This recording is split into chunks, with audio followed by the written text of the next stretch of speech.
শহর জুড়ে জমা জল, মৃত্যু ফাঁদ। বিদ্যুৎস্পৃষ্ট হয়ে সহনাগরিকদের পরপর মৃত্যুর ঘটনায় মুখ্যমন্ত্রী মমতা বন্দ্যোপাধ্যায় দায় চাপিয়েছেন সিইএসসির উপরে। এই আবহে কলকাতার জমা জলকে কেন্দ্র করে ঘোলা হচ্ছে রাজনীতির জল। সুর চড়িয়েছে বিজেপি। কটাক্ষের সুরে কেন্দ্রীয় শিক্ষা প্রতিমন্ত্রী সুকান্ত মজুমদারের মন্তব্য, মুখ্যমন্ত্রী শুধু মাখন খাবেন, কোনো দায় নেবেন না। মুখ্যমন্ত্রী ধীরে ধীরে কচু পাতা হয়ে যাচ্ছে। কচু পাতার উপর জল পড়লে দেখবেন জল টলটল করে, জল গায়ে লাগে না, গাছে পড়ে যায়। সেরকম উনি কোনো দায়িত্বই নেবেন না, শুধু মাখনটা খাবেন, ফিটটা খাবেন, সব দায় সিইএসসি।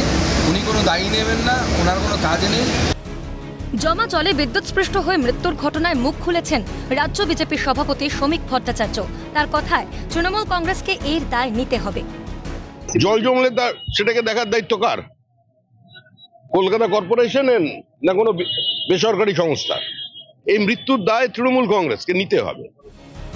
এই অবস্থায় বিজেপির বিরুদ্ধে লাশের রাজনীতির অভিযোগ আনছে তৃণমূল।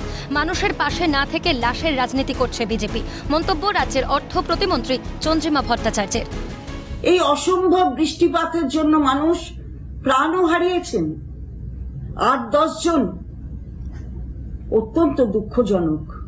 আর আমরা ঠিক এই জায়গায় দাঁড়িয়ে দেখছি ভারতীয় জনতা পার্টি, তারা সমবেদনায় নেই, তারা মানুষের পাশে নেই। কিভাবে লাশের রাজনীতি করবে? কিভাবে মাননীয় মুখ্যমন্ত্রী আমাদের দলের নেত্রী তাকে আক্রমণ করবে? শুধু চিন্তা এই দিকেই প্রসারিত। বিজেপির আক্রমণের জবাবে মুখ খুলেছেন তৃণমূল কংগ্রেস নেতা কুণাল ঘোষ। তার কথায় মুখে ঝামা ঘষে কুৎসার জবাব দেবে মানুষ।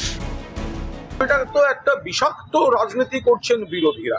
এই এত বৃষ্টির পরেও শহরটা থেকে জল নেমে গিয়ে স্বাভাবিক ছন্দে ফিরছে, আর বিরোধীরা তখন pray for Ahmedabad, pray for Gujarat, pray for Maharashtra ওগুলো ভুলে এখন বাংলায় কুৎসা করতে নেমেছেন। মা দুর্গার আশীর্বাদে মুখে ঝামা ঘষে দেয়া হবে, মানুষ মুখে ঝামা ঘষে দেবে। কলকাতার জমা জলকে নিয়ে ঘোরালো রাজনীতির জল। ঘোলা জলে মাছ ধরতে কে বেশি সফল হয়, সেটাই এখন দেখার। ক্যালকাটা নিউজ।